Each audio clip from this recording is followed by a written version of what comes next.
no aceptaremos la exclusión de nuestro pueblo de ese derecho. Mr. Gorbachev, tear down this wall.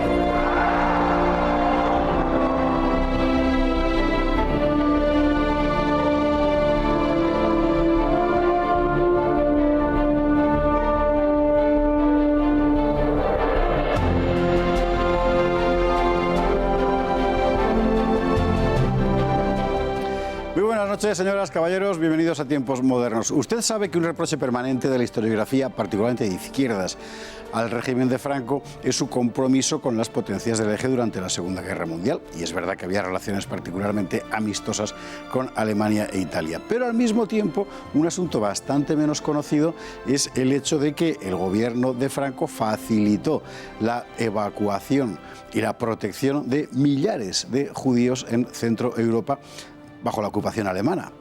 Vamos a hablar hoy de eso, de los judíos que Franco salvó y, por supuesto, formularemos la pregunta. ¿Fue iniciativa particular de algún diplomático especialmente sensible o fue una instrucción específica, concreta, del propio gobierno de Franco? Lo veremos. De momento, la historia es esta. El 24 de octubre de 1944, el ministro de Asuntos Exteriores, José Félix de Lequerica, escribía a su embajador en Budapest, Ángel Sanz-Briz, el siguiente telegrama: ruego se extienda la protección a mayor número de judíos perseguidos. Así, España salvará un número indeterminado de judíos húngaros, más de 5.000, durante el peor año de la persecución bajo la ocupación alemana, y no fueron los únicos. ¿Con qué fundamento podía el gobierno español dedicarse a salvar judíos? Con la propia ley española. Resulta que años atrás, en 1924, el gobierno del general Primo de Rivera, dentro de su política de promoción de la hispanidad, había concedido la nacionalidad española a los judíos sefardíes, es decir, a los descendientes de los judíos españoles expulsados por los reyes católicos en 1492. La medida era más propagandística que otra cosa, pero 20 años después iba a tener un efecto inesperado. A lo largo del año 1944, a la embajada española en Hungría, dirigida por Sanz-Briz, llegaron noticias inquietantes. Los judíos de Budapest estaban siendo deportados en masa y se rumoreaba que enviados a la muerte. Nuestros embajadores contactaron con el Ministerio de Asuntos Exteriores y, como primera providencia, decidieron recuperar aquella vieja medida de la dictadura. En nombre de la españolidad de los sefardíes, la embajada española empezó a acoger judíos a los que de inmediato se proveía de la correspondiente carta de nacionalidad. A partir de ese momento, su vida quedaba a salvo. Muchos de ellos permanecerán viviendo en la propia embajada. Cuando Sanz-Briz abandone Budapest, un italiano, Giorgio Perlasca, nombrado cónsul de España, continuará su labor. Por este procedimiento se salvaron de la deportación no menos de 5.200 judíos húngaros. Otras embajadas españolas en Europa emplearon el mismo procedimiento. ¿Fueron iniciativas personales, aisladas, o el gobierno de Franco estuvo detrás? Es indudable que el gobierno, como mínimo, estuvo al tanto y dejó hacer. Desde 1943, cuando la ocupación alemana de la Francia de Vichy, hay constancia de que las legaciones españolas protegían a los sefardíes. Cuesta imaginar que en un régimen rígidamente autoritario como el de Franco, y más en aquellas circunstancias, un embajador pudiera obrar por su cuenta en un asunto que perfectamente podía desencadenar una crisis diplomática. Por otro lado, los embajadores siempre dirán que actuaban con el conocimiento del gobierno de Franco. Es un episodio fascinante de la historia de España durante la Segunda Guerra Mundial. Juan Floguer, muy buenas noches. Muy buenas noches. Un episodio fascinante, es verdad, y además envuelto siempre en una especie de polémica, porque para mucha gente resulta inaceptable la mera hipótesis de que Franco efectivamente quiso deliberadamente salvar judíos en el centro de Europa, claro. Sí, pero una cosa es lo que le guste a determinada historiografía, de presentar siempre a Franco como esa persona horrible y terrible, y otra cosa es la realidad. Y la realidad es que hay tres cuestiones que demuestran que el gobierno de Franco era consciente de lo que estaba pasando en sus embajadas en varios países de Europa, y además que era una política que había llevado a cabo el propio gobierno de Franco en España. Entre 1939 y 1941, es decir, 3 años antes de que empecemos a hablar de Sanz-Briz y su trabajo en Hungría, pasan los Pirineos hacia el protectorado español en el norte de África, hacia Marruecos, no menos de 30.000 judíos con salvoconducto español para ser enviados desde los diferentes territorios conquistados, controlados por Hitler, pasar desde el protectorado español hacia países de Latinoamérica, y todos ellos protegidos por el gobierno español. Suponemos que 30.000 serían suficientes como para que Franco lo supiera. Por si no fuera suficiente dato para saber que el gobierno de Franco conocía este trabajo para proteger a los judíos, hay una orden, primero, hacia las embajadas en la Francia ocupada de Vichy para que se puedan trasladar a esos judíos. Y en tercer lugar, Lequerica, en el año 44, cuando envía su escrito a Saint-Brieuc, dice muy claramente: extender la salvación de judíos al mayor número posible. Es decir, que sabía que ya lo conocían de antes. Con lo cual, aquella persona, aparte de que todos los embajadores que participaron, pues no fue solo Saint-Brieuc, hubo varios centros diplomáticos, el suyo es el más conocido quizá por la extensión que tuvo, que lo hacían, todos ellos lo hicieron con conocimiento y, es más, con autorización por parte del gobierno de Franco. Es interesante porque el régimen de Franco, desde el principio, en fin, después de la victoria en la Guerra Civil, ha incorporado buena parte de los elementos retóricos antisemitas que son habituales en la derecha dura, digamos, europea de la época. Pero todos estos episodios son también desde el principio. Quizás habría que explicar por qué se dirige específicamente a sefardíes y no a los otros, a los askenazis, en fin. Sí, bueno, la cuestión es que los sefardíes eran los descendientes de los judíos que fueron expulsados por los reyes católicos de España, ¿no?, en 1492, y posteriormente estas comunidades conservaron gran parte de su arraigo cultural hispánico. Hubo muchos contactos siempre entre los judíos que permanecieron o los que volvieron después en los levantamientos de prohibición a la península, y estas comunidades que conservaban hasta el sefardí como idioma, que era la mezcla del español y el judío que se había exactamente que se había conservado. De hecho, todavía hay libros y hay textos que se escriben en sefardí.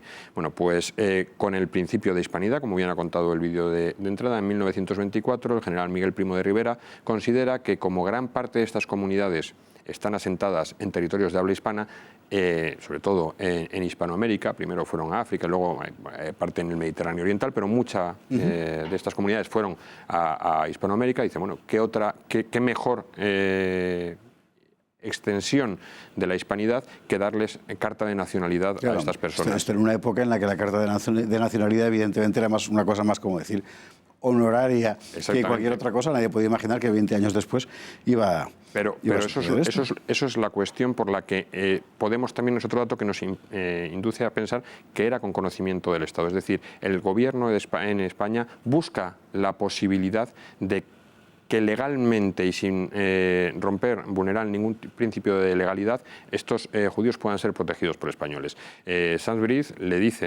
le dan un cupo. Son 200. ¿Por qué le dan un cupo de 200 salvoconductos para toda Hungría?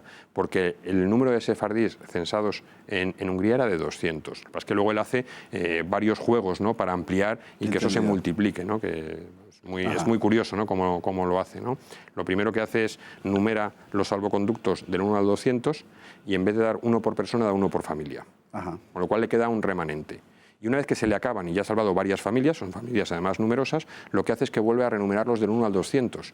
Y cuando se le acaben, vuelve a renumerarlos del 1 al 200. De esa manera puede sobrepasar los 5.200 personas salvadas con solo 200 salvoconductos. Cuando un agente de la autoridad va a revisar si tiene salvoconducto o no, ve el número, pero no están en una época como ahora, que sería digital, que podría ver si corresponde o no. Ve que corresponde, que va del 0 o del 1 al 200 y por lo tanto pues permite eso. Luego, aparte, tiene otra protección, no son solo los 5.200 salvoconductos. Lo de Saint-Brieuc hace una labor, son 11 edificios, no 11 casas como se ha publicado en muchos sitios, son 11 edificios completos los que pone bajo pabellón español en Budapest para albergar, bueno, en Budapest no, en toda Hungría, para albergar a estos refugiados judíos perseguidos. Y además edificios grandes y en muchas localidades, y muchos de ellos los visitaba semanalmente él o Perlasca, que era su mano derecha, que fue ese ciudadano honorífico español que acabó siendo miembro de la delegación diplomática española. Perlasca es un personaje interesante. Perlasca es un italiano que está allí como cónsul de España. Sí, bueno, se le da luego, se le habilita como cónsul y tal, en fin. Se le habilita como cónsul cuando en el 44, además una habilitación temporal que le da el propio Saint-Brieuc, cuando en el 44 Saint-Brieuc tiene que abandonar Hungría porque firma un manifiesto en la caída de Horthy, ¿no?, para que la ocupación alemana dice que eso va contra la legalidad, él sale y viene para España. Entonces Perlasca se queda allí y para que pueda seguir actuando no solo en eso, sino para proteger los intereses de los españoles que residen ahí, que había una colonia importante, le nombran cónsul honorario, que con las atribuciones de cónsul para que pueda seguir el trabajo de Saint-Brieuc. Entendido. A Perlasca le han dedicado una película en Italia, son esas imágenes que hemos visto hace un instante, corresponden a esa película. Después de todo era un personaje, digamos, sin ninguna duda, con muchísimo mérito, pero secundario dentro de lo que era la trama de rescates, ¿no? En España no ha habido película al respecto por parte de nuestros talentosos cineastas.